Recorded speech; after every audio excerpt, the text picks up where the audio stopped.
Parlement du peuple, c'est une émission du peuple, présentée par les peuples et pour l'intérêt du peuple.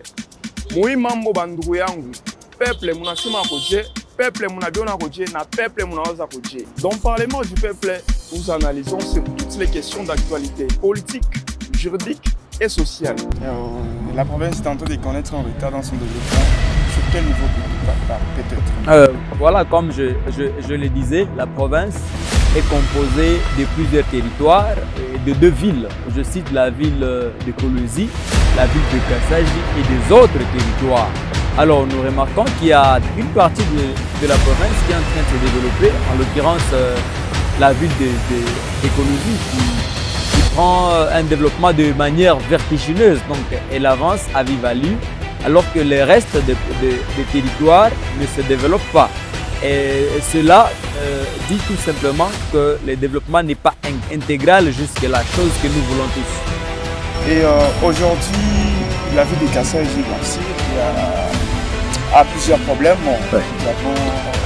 D'ailleurs, ce n'est pas seulement la ville de Kassaji, nous avons Muchacha, Kassaji, c'est je prends de l'électrification. Ouais. Il n'y a pas les courants comme avant. Et non seulement ça, il y a aussi la problématique, celle qui est relative à la route nationale numéro 39, d'Kolwezi à Kassaji. Quel est votre point de vue sur cette question? Voilà, merci. S'il faut parler de toute la province en entièreté, ces deux points que vous avez soulignés, l'accessibilité à l'intérieur de la province via les routes nationales et les routes de défense agricole, mais aussi en rapport avec le problème du courant électrique. La partie de la province du Lualaba connaît un sérieux problème par rapport à ces deux aspects, pas seulement la ville de Kassaji, la deuxième ville d'ailleurs, ou les territoires de Dilolo, mais nous avons plusieurs territoires qui ont des problèmes de routes. Presque la généralité de l'intérieur de la province du Lualaba est en train de connaître un problème d'accessibilité. Aujourd'hui, nous parlons de la route nationale numéro 39 qui est la colonne vertébrale de cette province. Mais aujourd'hui, vu que son état est en délabrement très avancé, ça fait que la province, nous ne pouvons pas dire aujourd'hui que la province du Lualaba se développe parce qu'il y a ce problème. En dehors de cette route-là, il y a la route nationale numéro 1, la route qui mène vers Lubudi qui va à Kamina et j'en passe. Elle n'est pas en très bon état. Et toutes les routes de dessert agricoles dans la province sont en très mauvais état. Ici, pour nous, occasion d'interpeller ceux qui gèrent la province. Ouais, voilà, comme d'habitude, ceux qui gèrent la province doivent se soucier de cette affaire pour désenclaver la province qui est aujourd'hui très enclavée. Alors, parlant du courant, aujourd'hui, la grande partie de Lualaba n'a pas accès au courant électrique alors que c'est un droit constitutionnel pour tout Congolais. Alors, parlant de la ville de Kassaji et du territoire de Dilolo, 2 ans et demi déjà, qu'il n'y a plus de courant dans cette partie de la province. La province la plus riche aujourd'hui est en train de vivre ces choses. Je pense que c'est inexplicable, ça ne se comprend pas. Voilà.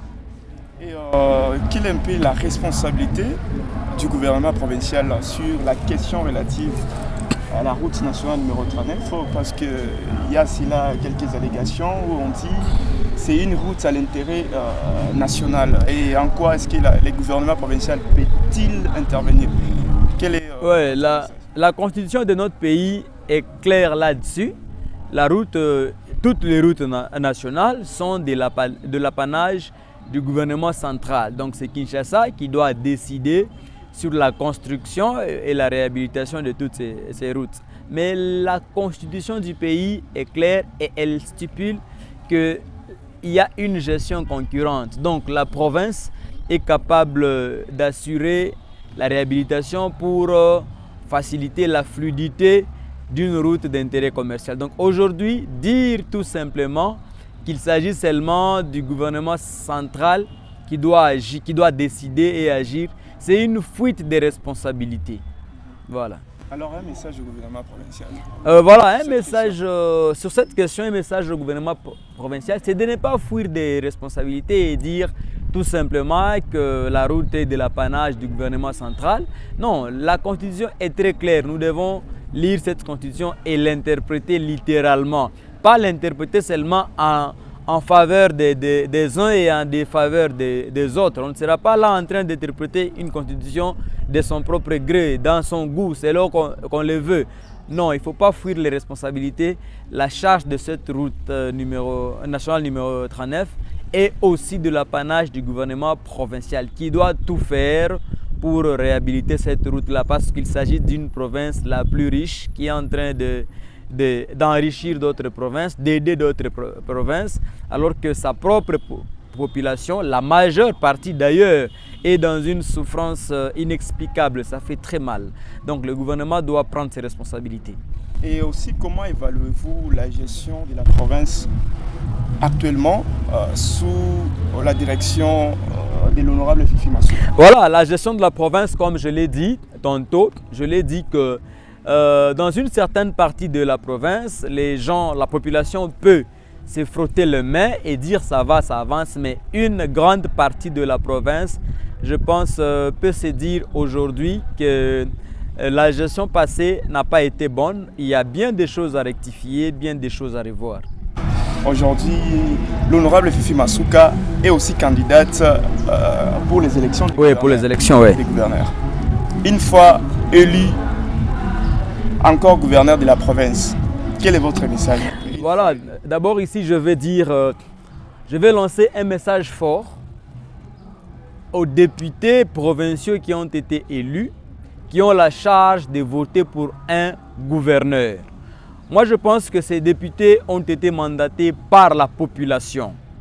Ils doivent le faire rigoureusement, c'est-à-dire poser un choix idéal aux problèmes de leur population. Je vais ici dire que ces députés qui vont s'hasarder de voter mal parce qu'ils vont se satisfaire eux-mêmes, ils doivent savoir qu'ils sont en train de creuser leur tombe politique. Parce que si vous votez mal, les personnes qui seront élues, le gouvernement, si vous avez mal voté bien sûr, ne fait pas grand-chose pour la population. La population mettra ça sous votre dos. Tout ça, la population va vous condamner, c'est vous qui avez mal choisi. Et du coup, le peuple va dire, ces gens, nous les avons mandatés, ils sont partis, ils ont mal choisi. Voici, parce que les députés doivent savoir que bon Kajiabo aina kutumika makaji, aina kufanya kintu. Mais Kajiabo ni vile banachakula gouverneur, ou le gouverneur njo exécutif. Njo anapasha kuyenga mugini kutumika juu ya batu. Maintenant, kama bale batu boba batachakula ba député abatumiki. Du coup, population itaweka les mambo te papa mkongo ba député et ba député batona mikoshi mu 2028 parce que a tout ba voter tena juu ba chakula mubaya. Alors, s'agissant de l'élection, ouais, s'agissant de l'élection, moi je souhaite que les députés fassent un très bon choix qui peut répondre comme un problème il est bantu bekonayo. Si c'est bon choix, c'est Madame Fifi Masuka, bah me voter. Si c'est bon choix, c'est l'excellence Chizainga. Il pense que c'est lui qui peut résoudre les problèmes de l'Oualabé, bah me voter. Si le bon choix, je vois l'honorable Kamweni là, bah me voter. Si le bon choix, c'est le prof Kachung, bah me voter. Si le bon choix, c'est Mama Chimejinga, bah me voter. Mais l'essentiel, c'est que où les bata voter, à quoi est à résoudre mambo ya bantu. Une fois on a résoudre ma problème ya bantu, ça sera aussi une réponse et une solution que les députés ils peuvent avoir d'autres mandats. Mais quand on a voté Moubaya, ils doivent savoir que ban rigika politiquement et on ne va pas les pardonner. Donc ils doivent faire un choix idéal et que ce choix-là soit capable de résoudre les problèmes Yabatu dans les années qui viennent. Et parlons un peu des élections. Ouais. Quelles sont vos impressions sur l'élection 2023, bien sûr, sur les choix faits par la population de Dilolo? Jusque-là, je peux dire que la population de mon territoire, le territoire de Dilolo, a été très mature parce qu'avant les élections, nous avons passé beaucoup de missions, nous avons sensibilisé la population, nous avons demandé à la population de chasser tous les mauvais représentants et la population les a chassés. Nous sommes satisfaits. Pourquoi? Parce que sur 5, 2 njo bazamani banaweza, 3 abarudi. Ça veut dire que c'est une satisfaction. La population a chassé tous ces gens qui ne font rien. Et je pense que la population a donné confiance à ceux qui sont là, à eux de nous remettre cette confiance-là. Nous avons besoin de ça. Notre souhait, c'est de les voir bien travailler, bien faire les choses. Nous voulons qu'ils puissent bien travailler, chez les confiances, il y a la population, il y a la partie, parce que quand on est bien, en 2028, tout a batosha. Je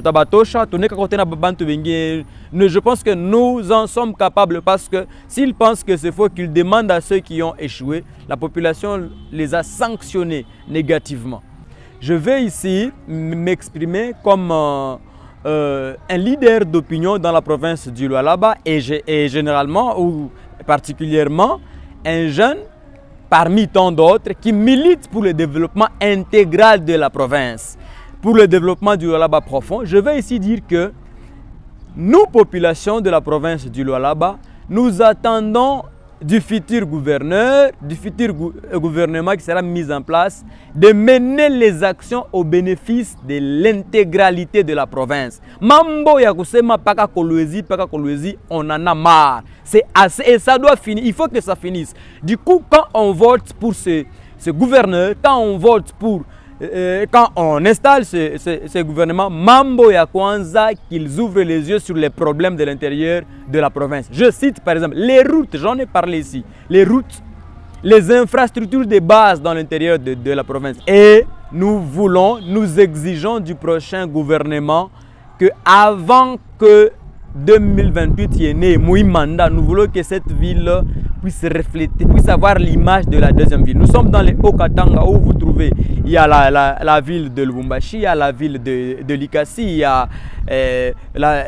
Kasumbalesa, il y a Kipushi qui donne des images d'une ville. Mais quand on parle de la province la plus riche, il n'y a que Kolwezi, c'est une honte. C'est une honte. Donc ils sont dans l'obligation de baritosheko aya muntu ni aya quand même après avoir tunasema bia mingi sana kama ata amushike bile tu kunasema mushike ata aya mu développer ville ya Kasaji mu soutenir ma territoire ingine et de développer le Lualaba. C'est un corps. Quand Kapanga ça ne va pas, Kolwezi doit avoir mal. Quand Lubudi ça ne va pas, Muchacha doit avoir mal. Donc c'est une honte, aujourd'hui je le dis. C'est une honte de voir que cette province ne se développe que dans un coin et les autres coins ne se développent pas. Et après, les gens vont dire ça va, on a dû développer. C'est une grande honte. Donc, il faut développer toute la province. Et ça, nous attendons ça d'eux. Sinon, 2028 n'est pas loin. Certains n'auront que leurs yeux pour pleurer. C'est ça. Merci, mesdames et messieurs. Nous sommes arrivés complètement à la fin de cette émission. Il est temps pour moi de remercier votre présence. Merci d'avoir accepté notre émission encore. En tout cas, merci beaucoup. C'est moi qui vous remercie. Merci. Et il est temps pour nous aussi de remercier K Périphérique, notre partenaire numérique qui a assuré tout. Merci beaucoup, Messika. Cette émission, vous allez la suivre sur YouTube, bien sûr sur notre page officielle 3RMON TV et au plaisir de nous revoir encore.